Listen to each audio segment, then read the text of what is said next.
Hello, everyone, and welcome back to King English Podcast. I'm Anna, your guide for mastering English grammar, and I'm here with my amazing co-host, Tom.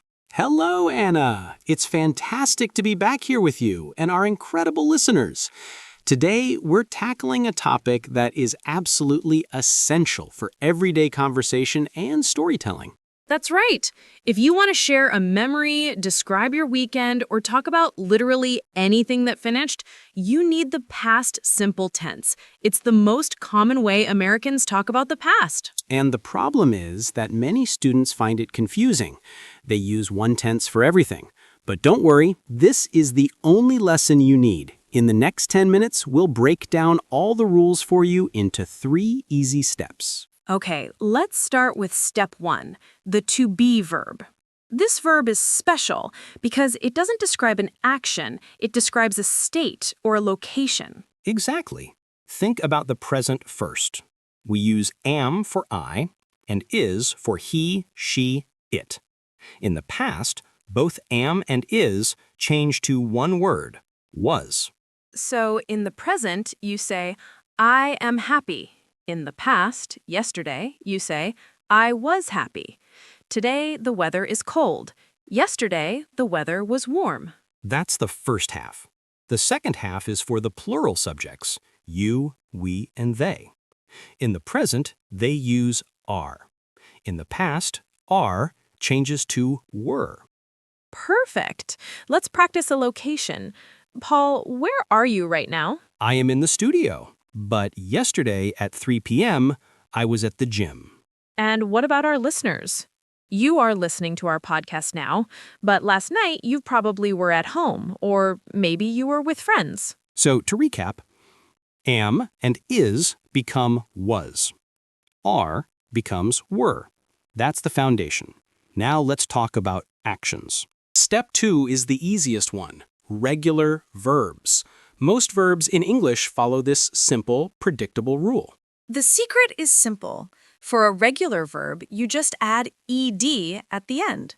Let's try some common ones. The present tense word walk changes to walked in the past. So, I walk to work every day, but last Saturday, I walked for 3 hours in the park. Another one, talk. Today I talk to Emily. Yesterday I talked to my sister on the phone. And one important detail, the pronunciation of ed changes, but the spelling is always the same. For example, the ed in walked sounds like a T sound, but the ed in played sounds like a D sound. But for now, just focus on the spelling. Add ed. This rule works for about 70 to 80% of English verbs, so it's incredibly powerful. But Paul, you mentioned 3 steps. What is the final, most challenging step? Step 3, the irregular verbs. These are the verbs that simply do not follow the ed rule. Instead, they change their form completely. This is where memorization comes in, but we'll focus only on the most common ones that native speakers use every single day. Let's start with arguably the most common irregular verb in the world, go. Today, I go to the market. But yesterday, we don't say goed. The past tense of go is went, W-E-N-T. So, yesterday, I went to the cinema with my friends. Next, something we do 3 times a day. Eat. Today, I eat a sandwich. The past tense of eat is ate. A-T-E. I ate a delicious dinner last night. And while we're eating, we're usually drinking. The past of drink is drank, D-R-A-N-K. I drank 2 cups of coffee this morning. How about things we experience visually? See. Today, I see a cute dog. Yesterday, I saw a beautiful sunset. S-A-W. And the one we use for ownership, have. The past of have is had, H-A-D. I had a very busy day yesterday. We had a great time at the party. And finally, the verbs for movement. Take, took. I took the bus to school.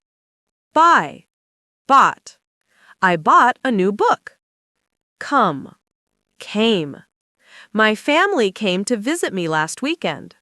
Now let's put all 3 steps together. Was, were, ed verbs, and irregular verbs.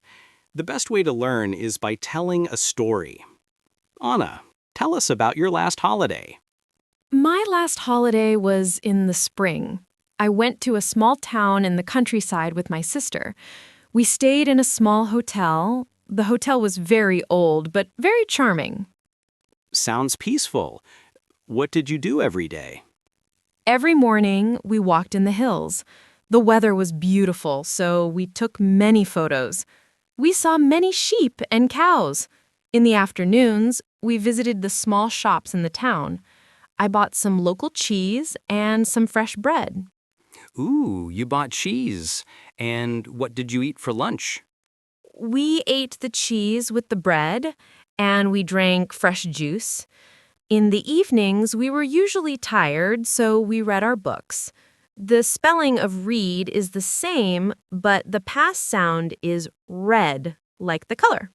We had a wonderful, relaxing time. Wow, your story was perfect, Emily. It shows how we mix all 3 forms together naturally. Was, were, regular, stayed, walked, visited, and irregular. Went, took, saw, ate, drank, read, had. Thank you. Okay, my turn to ask. Paul, tell us a story about your last work week.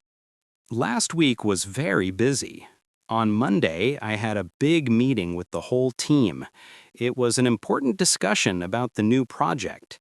After the meeting, I worked on my computer for many hours. I drank about a gallon of coffee. Did you leave the office? Yes, I did. On Wednesday, I went to a new cafe for lunch. I ate a massive burger and took a long break. That afternoon, I talked to a new client, and they agreed to work with us. It was a great success.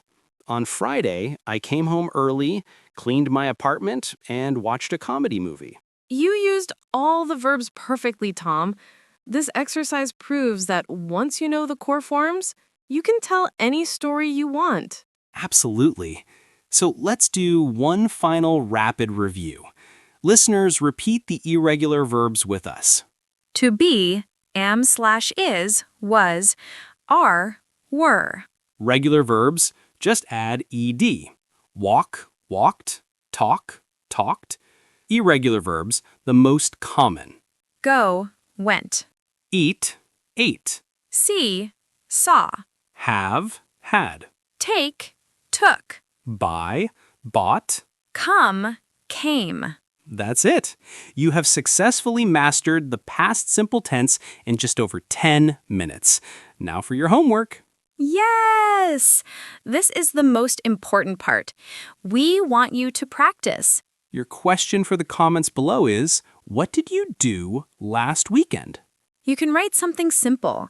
I went to the store and I bought food, or my day was busy, so I stayed home and watched TV. We love reading your comments and seeing you practice your English.